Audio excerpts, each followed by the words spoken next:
So today on the fifth row, we have someone who immediately clicked with what we're trying to do on our show. I'm your host, MC Priest, aka Taylor Jacobs. Mixed it up.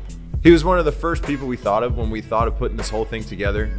He's a huge fan of every team Seattle's ever had. He's a sneakerhead. Laney 5s. This was the first pair I got as a kid that completely changed my life. And he's done everything from interviewing a young Kanye West to producing Holistic Radio to playing 2K with Dwayne Brown on Twitch. Dwayne Brown putting the hurt on me at 19 and a half. That'll get you. If you can't make those baskets. Do you usually play on this view? Man, this guy's so awesome, and we can't wait to have him back on the fifth row. Please welcome friend of the show, Taylor Jacobs, aka MC Priest. Hit that fade to black button, Derek. That's my favorite button, and your favorite button. Welcome to another episode of this.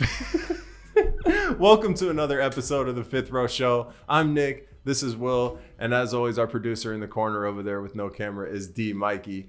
And today we have Taylor Jacobs on the podcast. He is a fellow podcaster. He's the audience engagement specialist down at ESPN at the Bonneville station. He is an awesome guy, a sports guy in the esports world, as he so describes.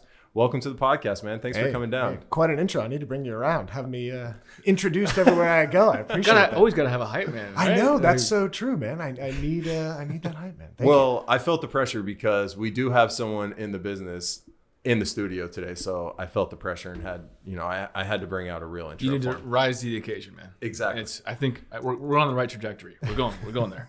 I like that. I'm a bar raiser. Yeah. Add it to the resume. Man. Add it to the resume, man. I love it. So thanks for coming down, man. Seriously, we appreciate it. And let's just get right into it. So as you guys know, we're just kind of a loosely based interview show with people in the sports community. And Taylor is really avid in the sports community, as you've seen if you were a Twitter follower of his. He's a constant Seahawks fan and a huge esports guy. So let's just get right into it, man. Where first you went to Bellevue High, as Will tells me, right? So, yes. Did you play football at Bellevue? Yeah, I was waiting for the follow-up. I did play football for 2 years. Played wide receiver, so in the wing tee, you're just a star blocker out there on the edge. We threw 3 passes my junior year, so no action towards Tay. So did you play with Eric Block? Was he there when you were, okay. So Block's, I guess that was his freshman year when he played De La Salle. It was my junior year. Got it. So we crossed over for 2 years, and then he went to Wazoo. So Block's a great dude. Was Jamal there too? Jamal was there. Yeah. You had some talent on that team. That offense was unstoppable. I remember we played you guys. I think it was like my sophomore year. No defense could stop that offense, dude. No, especially in high school. And so much of it, and people talk about, those guys and JR and Tracy Ford. And look, JR is one of my best friends, and they deserve all the credit. But the offensive line, man, those guys were big time and pulling guards and tackles and shifts and things like that, like being able to handle some of those things on the line. I was the difference between Bellevue just being a good team and that dynasty team. Was DeCastro on that team too? He was, again. So my senior year was when he started to come up. Got it. But Schilling was still there, and he was in my grade. So when Schilling left, that was when DeCastro took his step to become the guy. Cool. Yeah. Just Bellevue's got. For those that don't know, and I'm sure if you're watching this show, you're probably familiar with Bellevue High School football. But they're just like a haven for talent year in, year out. I don't know about now, but they had not so much now. They went through a bit of a controversy. Yeah. Again, for those who don't know, they had a recruiting scandal, and they're not a private school. They're a public school, so they can't recruit. And they did a little bit. I mean, that's after I'm gone, so I have no idea what really happened there, but everything you read. Taylor's like, I burned my bag of money. Yeah. It's behind me. Look, I'll tell you this. They weren't paying for a 6'2" lanky wide receiver to block on the outside and maybe make 1 or 2 special teams plays in his whole career. Yeah, well, we're in the same boat, man. The Eastside Catholic's not nearly what it was when I played. It's it's crazy how much time's changed. Yeah. Different location, too. Yeah, that's used right. to be over by me. Yeah. Well, they have a real football field now too. That's true. Not like a potholed parking lot. I mean, seriously, it was bad. We played. That's right. We played our home games at just some other stadium. It was just a random stadium that it didn't have anything. Yeah, it was Juanita. Yep. Which is not ours. Yeah. So you ended up going to Wazoo, right? After high school. Mm-hmm. Yeah. What was your Wazoo experience like? Classic partier or? I mean, look, I was in a frat, but I think I burned out really quickly about that. It's tough, man, because Pullman is isolated. So creatively, like you can't really spread your wings a whole lot out in Pullman. And it's really, you just got to grind and learn. And, you know, I did my good things. I did my bad things. There were like the highs and the struggles. And, you know, I love Wazoo. And then there was the whole, I got an internship at Fox Sports Net after I'd certified into the school, came back home, went to BCC, it was called BCC at the time, and was taking the classes there so I didn't fall behind. Mm-hmm. Did the half-year internship at Fox, go back to Wazoo. I'm like, here are all my credits. I got a half year left. Here's what I want to do to finish out my Wazoo career. And they're like, oh, none of these credits transfer. I was like, what? They're like, oh, yeah, you just wasted a half a year basically just doing an internship. So I said some not so nice things to that counselor, walked out, and then, but Eastern took all the credits. So I did my last semester at Eastern, but I did all of that work at Wazoo, and then to have it basically just like kind of taken away from me was kind of a bummer. So like, I love the Cougs. I always will be a Coug fan, but like, there's also that little part of me that I'm really still mad about. A little bittersweet. Right. Like why did you tell me to do that if it wasn't that wasn't how it was going to be? So. Right. And you interned at Fox Sports and you did something called Ken Griffey Jr. in my own words, right? Yes. And I actually tried to look something up about that. I couldn't really find anything. Can you explain what that was? Back Fox Sports Net used to do those like in my own words where they would interview the big stars around. Oh, okay. And this was when he came back, right? When he had signed back with the Mariners. Right.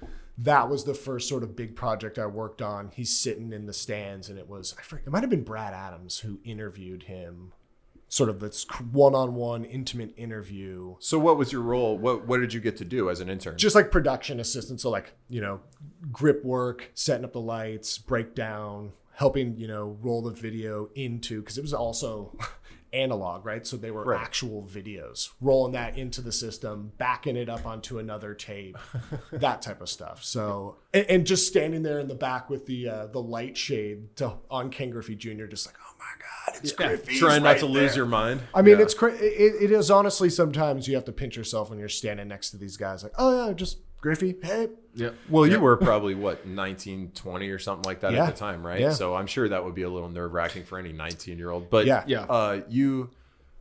did you know getting into that's something that you wanted to do already? Or did you just kind of fall into this internship doing something, producing a radio show or some sort of... Yeah, I mean, that's a good question because it was either sports for me or some sort of hip-hop radio production in that sense, because my background even before Wazoo is I volunteered at a radio station called X104. Okay, and I actually have a question about that because I remember in high school I used to listen to 104.5 and it was a bunch of high school kids and they were always asking for donations. Was that that was you? That was us. That's crazy, man. Yeah, you guys would play hip hop and I always wondered how does that even get started? So honestly, it was the school, Mercer Island High School. So they had a tower for some reason built into the school and wanted it to be like just a part of the schooling you could take at Mercer Island, like have a radio class. Well, it's Mercer Island, so of course. So that's why they could afford the tower on top of there and the wattage it takes to power it. So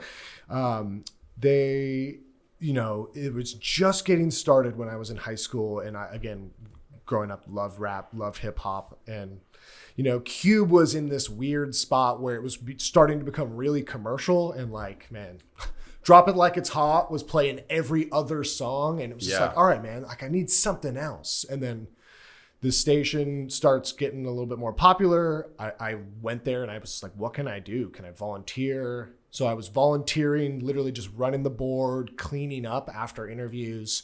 And my first day, again, another crazy first day, FSN's Griffey, first day at X104. A producer who's trying to get into rap comes into the studio by the name of Kanye West. And he was the first person I saw in X104. And I took the pictures of him and Patrick, who was the interviewer at the time.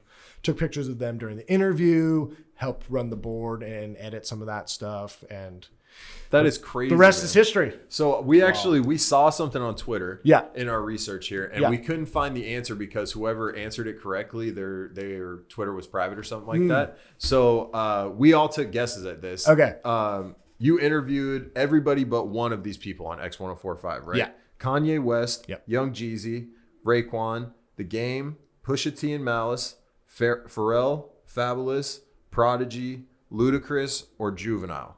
And one of those is wrong. One of those is wrong. And the other 9 are right. And I'll tell Any you 9 this. are like I know. insane. And I'll tell you this, he came to the station and I missed him. So I still am really upset that I missed him at the time.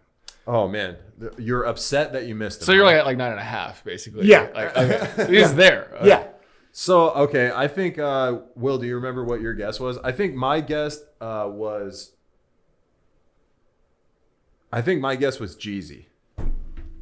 But that was because I didn't think that Jeezy would ever come to a volunteer radio station. Not because I thought that you would. I like that miss reasoning. him That's that good. day. No, that's good reasoning. I like the rationale. I'm going to go with Prodigy for my guess. You both are incorrect. The correct answer was The Game. I'm looking at him right here on your wall, right there. The Game came to Mercer Island when he came here on tour. But I actually interviewed Jeezy in Detroit during the Super Bowl when the Seahawks went to the Super Bowl. They had this big sort of hip hop radio station battle where like we were supposed to like get people to email in, and they were supposed to get people to email in Pittsburgh, the 2 stations. And then they flew us both out for this hip hop concert in Auburn Hills, the Palace at Auburn Hills.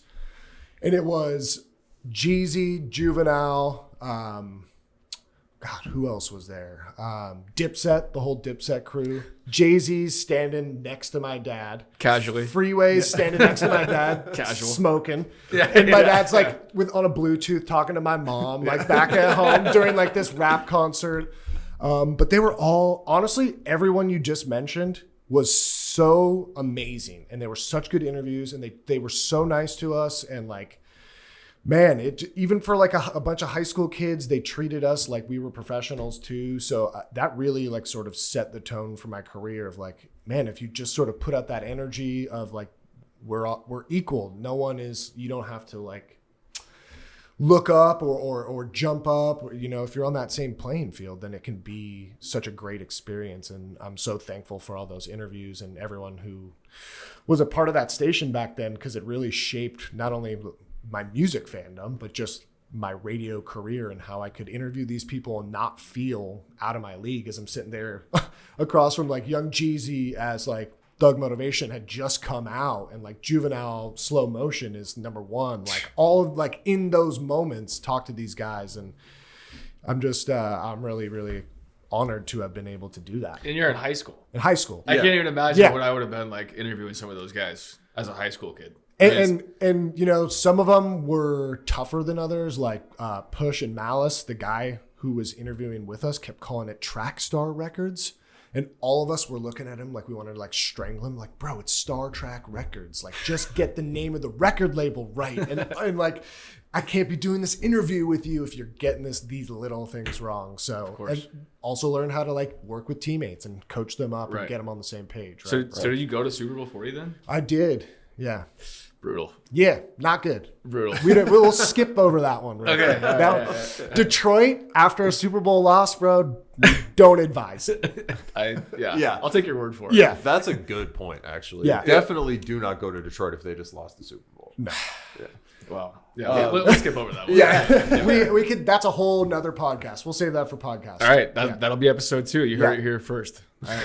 It's, how can you chop block when you're making a tackle? I still don't understand. Dude, holdings on people that were on the field. Let's Right. just, I and they know. apologized for it. I All know. right. They did apologize for it. So my next question was, what are you listening to now then? I mean, I still love hip hop. There's no doubt about it. I love some of that old school hip hop. You know, I try and listen to some of the new guys and just explore and, you know, let the Spotify just sort of take me where it goes. But, you know, I sort of branched out. I love rock music, a little bit more electronic music, things like, or I guess dance, I don't know, whatever you want to define it as. Sure. Pretty much everything other than country is where I've expanded my music likes into. That's agreed. Yeah. You started a media collective, right? When Yeah. you were younger. Did Yeah. you ever think about pursuing that more?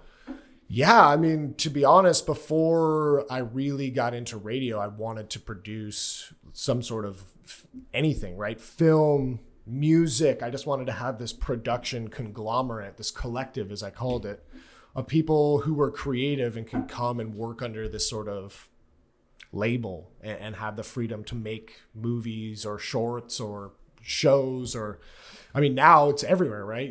We have Right. the internet and things have changed so much, so people are doing that. But yeah, I mean, that was always my goal, and with my friends, right? I wanted it to be this whole big experience, like the Wu, honestly, like the Wu-Tang Clan, where everyone had their own sort of things, but together, this collective, it was stronger. It was Voltron, right? Right. No. Yeah. Amazing comparison. Yeah. No. That's kind of the atmosphere that we try to bring here too. And the more people you bring on that are good for the team, the ultimately more, Right. the more successful that you will get, and the better it is for the team ultimately. So you started getting into this radio career. It sounds like you found a passion for it when you were in high school, and then it just, as things do, it just seemed to progress from there, right? So you get out of college, you get a job I noticed it was called you got a job at the Dr. Pat show Oh God. for a little while, for about 4 years. You were Yeah. the producer Yeah. while you were, I'm a chef at a restaurant, and you worked it looks like you work in restaurants. So Yeah.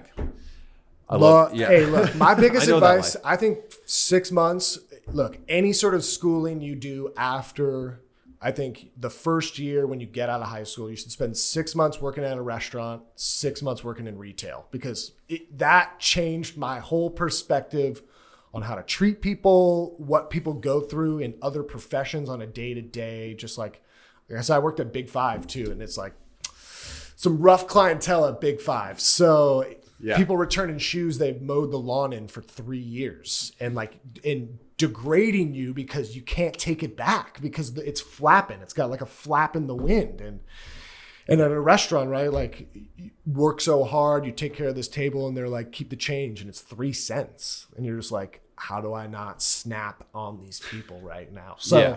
that would be my big career change, or my big schooling change for this country. A year of those two things, then do whatever you want after that. And I think we'll have a nice, well-rounded country. The service industry is definitely something that someone should experience. I also think that everybody should go to jail Oh, for a little while. never been to You jail. don't have to go for like a year or anything, but just go spend a little time in there, just so you know where you don't want to be. Right? I Perspective. think people don't really understand what things are really like until you experience them, and so just go experience things. I Yeah.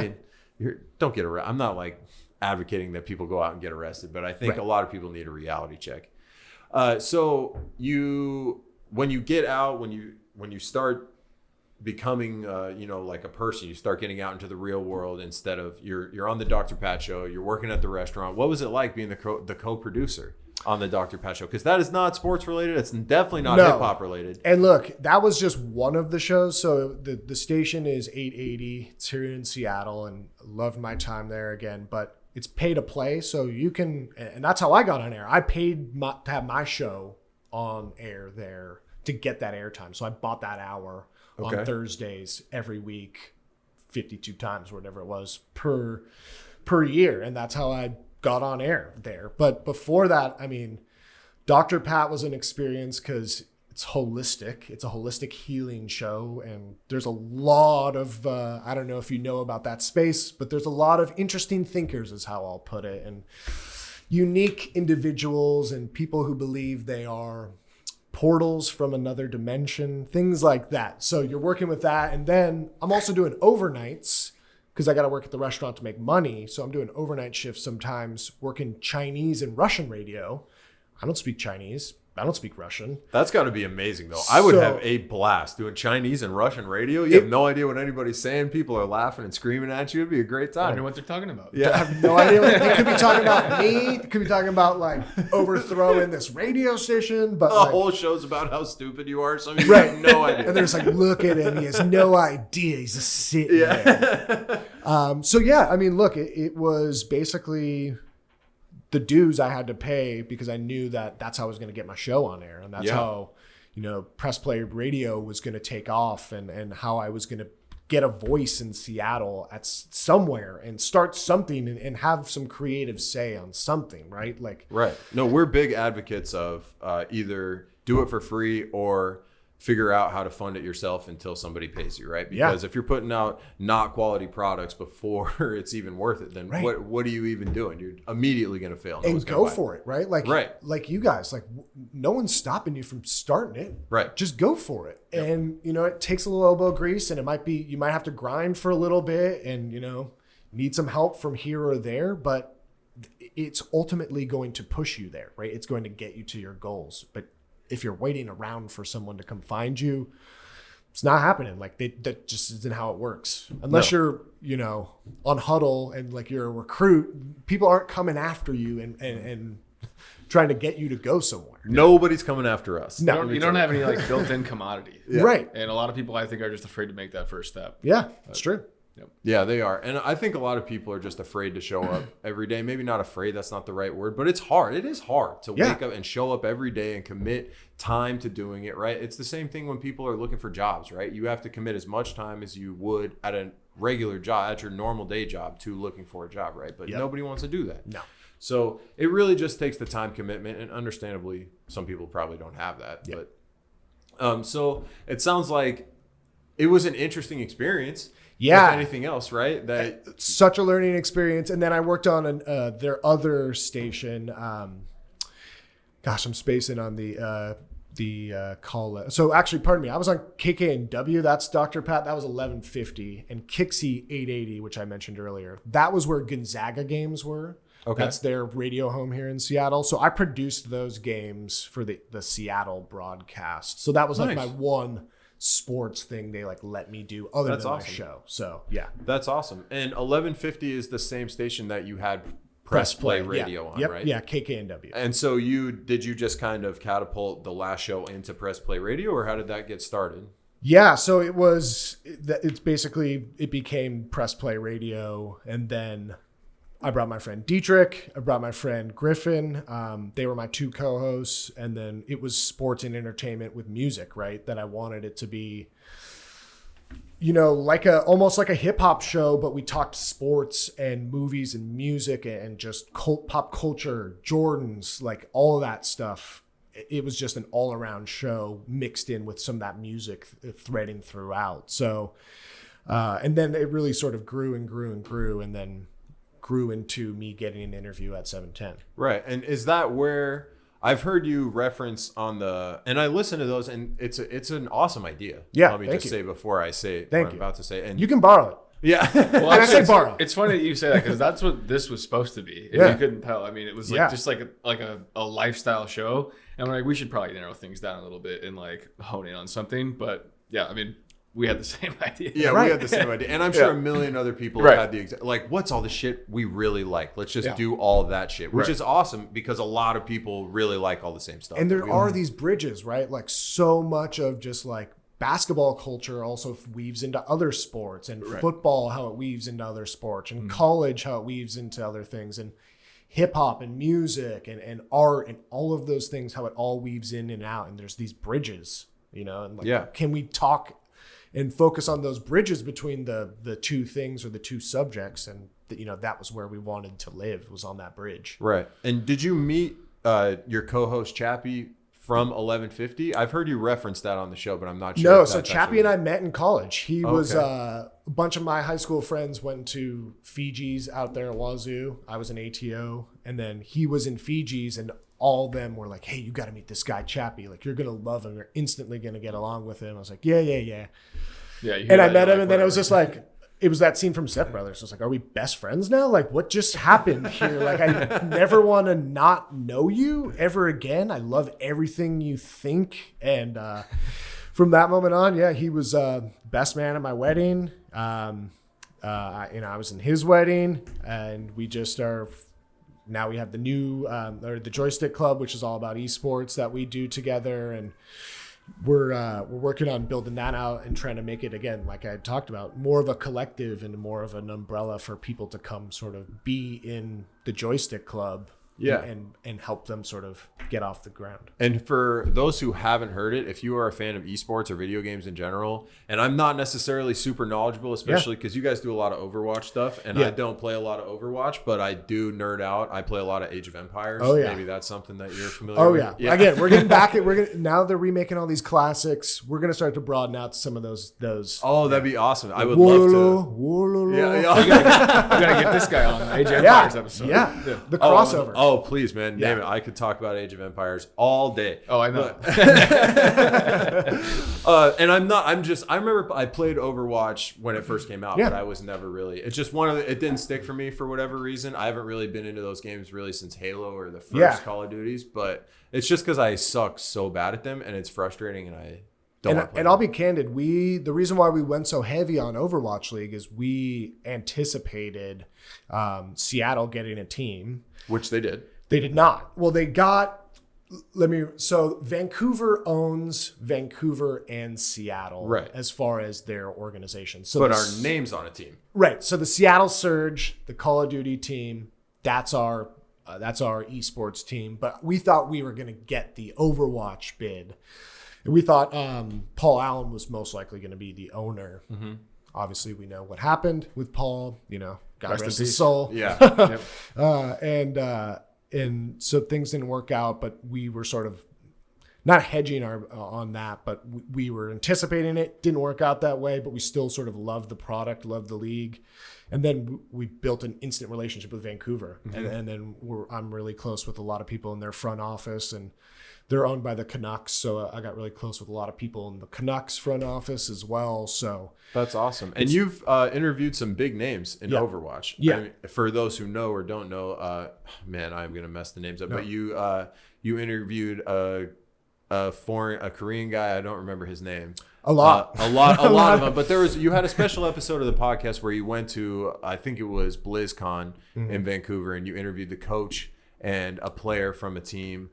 And it was just strange to see. One, I didn't really think about when you go to these kinds of shows and there's these esports players that aren't necessarily American, there's an immediate language barrier, right? And then not only is there a language barrier, there's a culture barrier. So you're trying to get these questions out of these guys. It seems really tough. Yeah. And is there a way that you found to open these guys up, or have you gotten to know them so they kind of know you and they're like, oh, that's Taylor, we'll talk to him? Man, just listen and show them you're listening. They care so much. And not necessarily, you have the interpreter sitting right there, but look at them, while they're answering the question or you're talking to them, talk to them, treat them like the interviewee, the person that they're being interviewed. And again, it's like I mentioned earlier, just being on that level playing field and no one's really above each other. And just that mutual respect. And, I respect the game. I respect what they put into their craft. And I hope they do the same to me, because I know that's part of a lot of their culture is that respect. It's built in. So yeah, absolutely. And me and Will were talking about this, that you were interviewing one of the coaches. And that is something that we had never really given a lot of thought to, that there's a coach on an esports team. Oh, yeah. And I suppose that makes sense, but you wouldn't really think that there would be a coach. Right. And sometimes, in football or basketball, we have access to these angles and to this information, right? And these coaches are at the I guess they're beholden to the game developers on what they can see. So for a while, they couldn't even change the angle of the shot, right? They would just review old film that the broadcast had put out. So they couldn't change the angle and look at it from all four sides and see, like, was there something over here we were missing? They didn't have that actual control over the film and the process. So it's like coaches film in football, where you've got like a specific angle. I break this stuff down when I make highlight reels. Right. So that's the same thing in like the gaming world. They've got different sources of footage. Yeah. So it's like, the all 22, right? Yeah. You got that nice clean shot of everything happening on the field. But imagine if you didn't have that, you only had the broadcast feed, and you can't see the safety because he's playing 12 yards off. He's off camera. So it's like you can't see where he actually is. All 22, you can see the whole perspective. So it's like, imagine coaches trying to get that coaching in and not having the NFL being like, well, we have it, but we won't let you see it. Yeah, that's a wild concept. Right. So having to deal with all that on top of being a coach a motivator. You know, these guys got to sit in front of a computer, like keeping them healthy, right? Like the fact that they got to sit there all day and grind. It's like, true. They need to eat. They need to work out. They need to go outside. Like those are all things, but you can't be gone too long from the game or else, you know, there might be something you're missing or, you know, Updates, all that right. sort of thing. There's that constant grind. Right. So. Yeah. Well, just like anything else, it's something that you have to, if you want to do anything at a professional level, you have to dedicate a lot of time to it. Yeah. I mean, there's always the 10,000 hours to become a master Totally. at something or just anything. And the difference with video games that I think that I was listening to you talk about this actually on your podcast, that it's constantly changing, right? The rules of football, they may vary here and there, and, you know, we'll kind of go through rule changes, but for the most part, it's the same game. But you have these patches or these updates or whatever, new games come out, and they totally change the dynamic of the characters because you're not actually playing yourself. It's like as if Aaron Donald went out there one day and he just wasn't Aaron Donald. He just was some regular guy who had regular stats. Right. And now the whole dynamic of the team has changed. Or like imagine they were just like the football's twice the size now, and you're like, what? Yeah. And like week four of the season, you're like, what are you talking about? Yeah. The football's twice the size, or like, oh, the wide receivers actually get to be at least 5 yards down the field at the snap of the ball. Like, Yeah.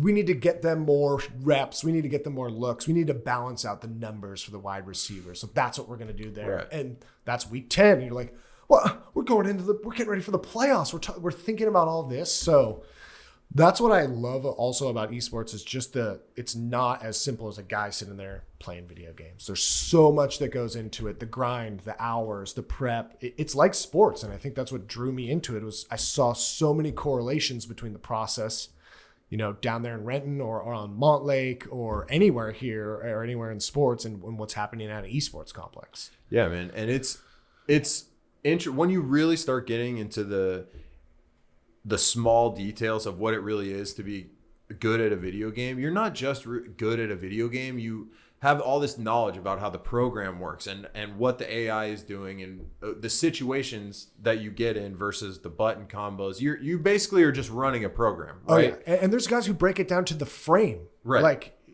Will, you edit videos. Like, imagine, like, literally going frame by frame and him going, that frame's not perfect. This was a bad game. Yeah, just a total science. And, like, that's crazy. It's the difference between, like, falling a little to the right and falling straight down. Like, those Right. little things to them are the difference between a lot of those guys.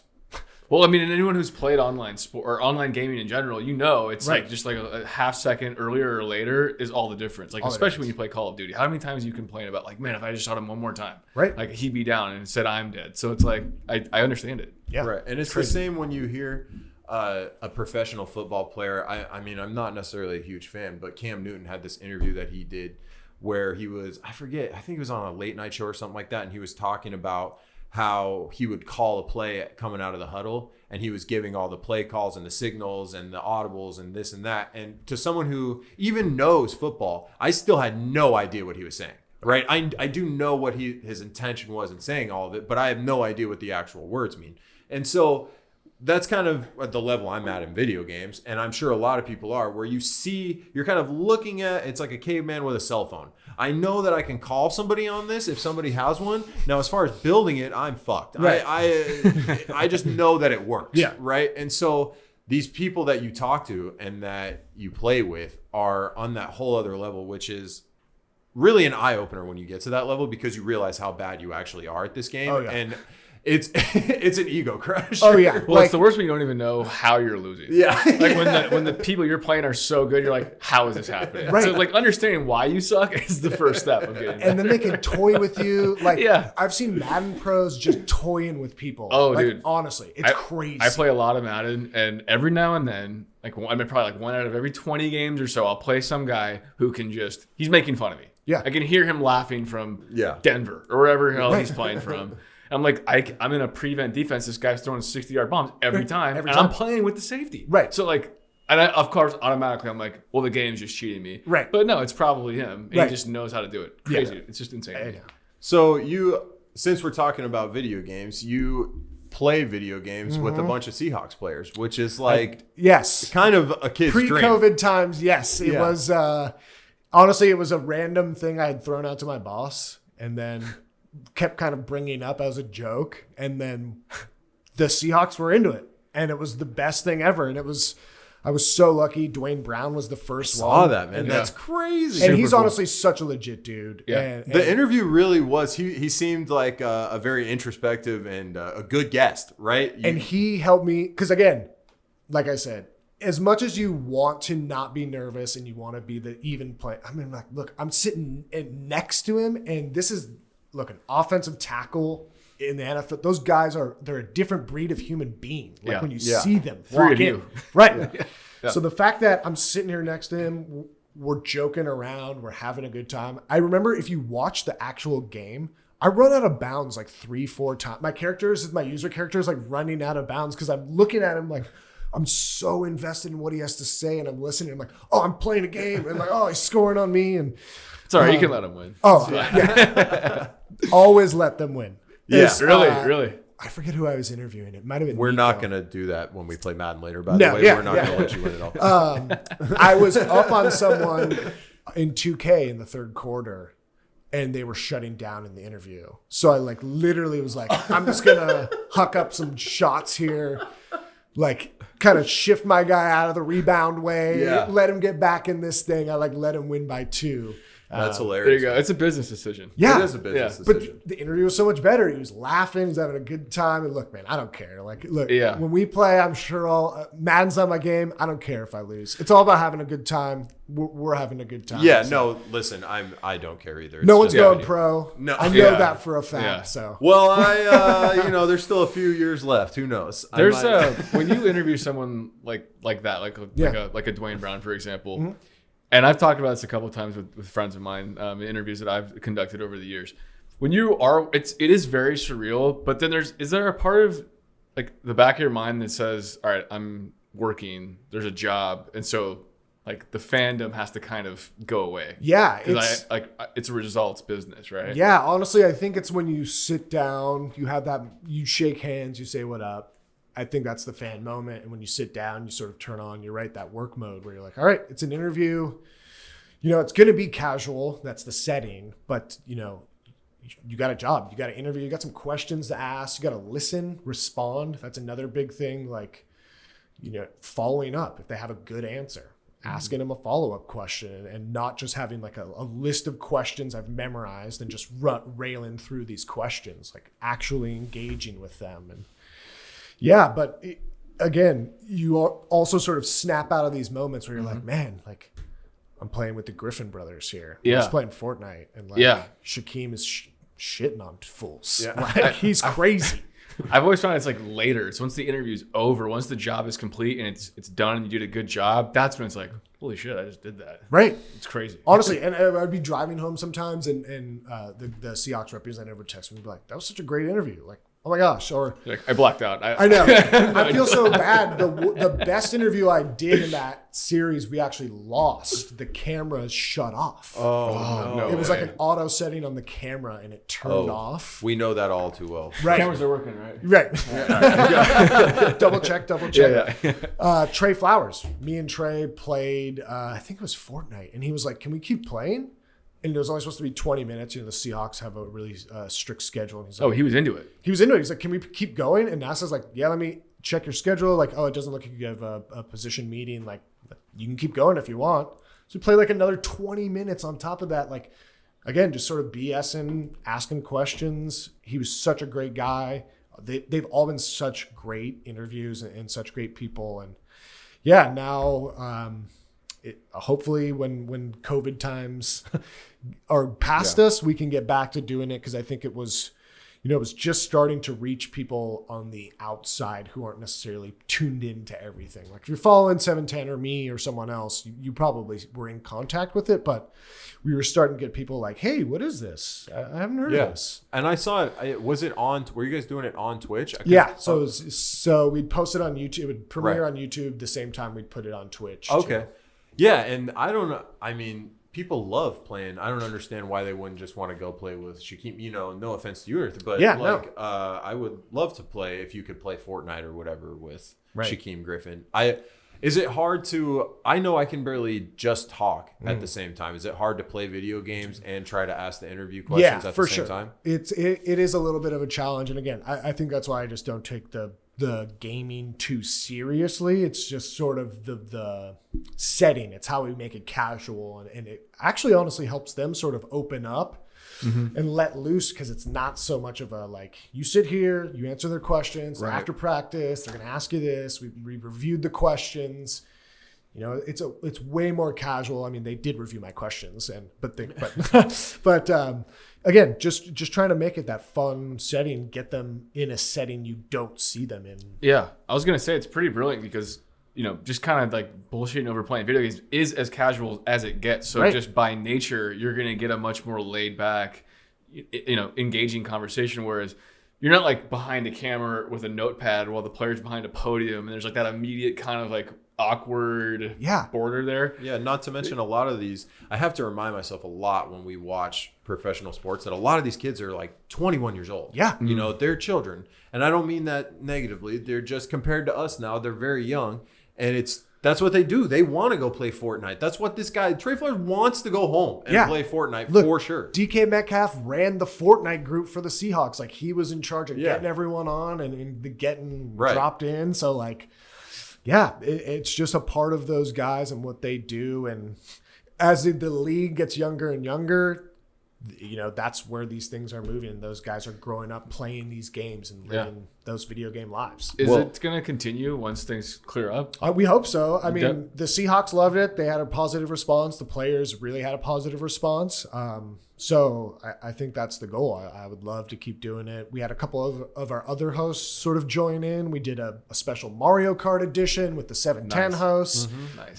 So it was, I think it was a great video series idea. And I think all things considered, I think they will consider bringing it back when things sort of return. Awesome. I mean, I would like to see more of that content. It's always cool to scroll through Twitter. It's like, oh shit, Taylor's playing with the Griffin brothers. Yeah. That's pretty cool. It is pretty cool, man. Yeah. I just, again, people, if you were to go back to that young kid at X104 and be like, hey man, in a few years, like, you're going to be playing video games on camera with some Seahawks players, and like other people will be very into that idea. It won't just be your mom and your dad watching. Like, it'll be a lot of people who care about this content. So I would have been like, you're crazy. No way. Yeah. And I've heard you on your podcast. I listened to it. Honestly, you gained a fan. Thank you. The whole thing. So I hope that you.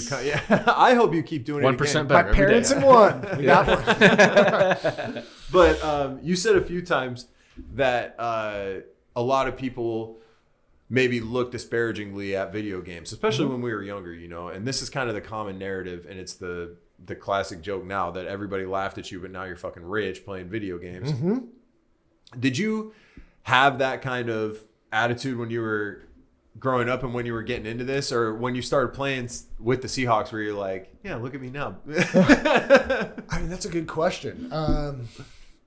Like, I always had that sort of competitiveness in my gaming, but never, look, I was only ever really good at one game, Diddy Kong Racing. So for some throwbacks, N64 fans there you go.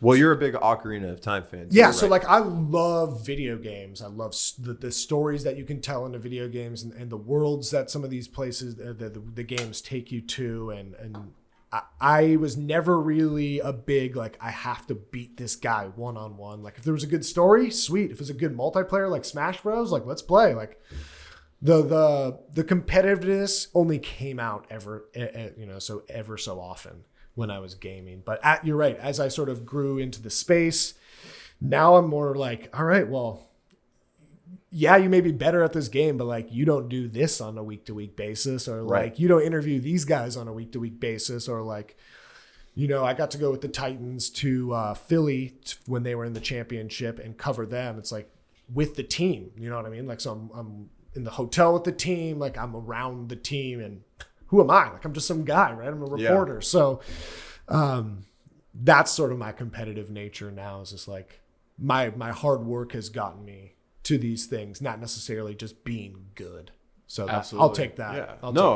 Yeah. You should take that, man. And congratulations, seriously. Thank you. In all the research I've done, I'm very impressed, man. And Thank you for researching me. Yeah. I've been Will mentioned before, but you've gone deep. I appreciate it. Yeah, well, you're pretty easy because you tweet a lot. Yeah, so I'm active. Gotta be. I'm out there. You gotta be active. You gotta be active. Yeah, absolutely, man. And it's really cool to see somebody who this isn't necessarily a lane that everybody gets to take, and it's something that I think nowadays, especially with the popularity of podcasts, it's something that people are really into and something I've been into for a long time. And it's really cool to see someone who's just kind of a regular person who got interested in something and had these other interests similar to mine make it a career, right? You didn't take the traditional path. You didn't keep at the restaurant. You didn't work at Big Five. You actually found something you enjoyed and you went after it, man. So like, if nobody else tells you congratulations, I'll tell you, man. Thank you, man. Yeah. Congrats. And my advice again is just no one's stopping you from doing it, right? Like, you got to work 80 hours. You got to work 2 jobs to get some of your dreams accomplished or to get closer to some of your dreams. You may only have one life. Go for it, man. Nothing is going to stop you except you. So unless you try and fail, you'll never know if it was going to be a success or not. So just get out there and go for it. And again, try and involve as many of those friends and people that you creatively work well with. And I think you'll set yourself up for success long term.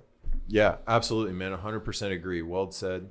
And thank you, man. Again, just thank you for coming on the podcast. It's been super cool. Just like I said, learning about the Overwatch world and the video game world, and something that I've been interested in for a long time. It's cool to have an outlet, a local outlet to hear about it, which is, I think, what your podcast was initially intended to do.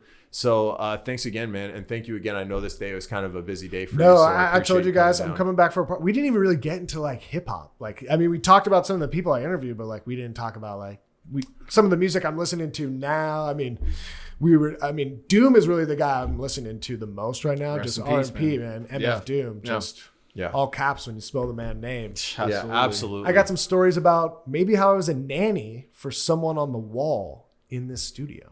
Oh man. Well, That's All a right, tease. so there's going to be a part 2 then. There's a part There 2. has to I'm be a part 2. guaranteeing it. And I'll tell you some stories about that person.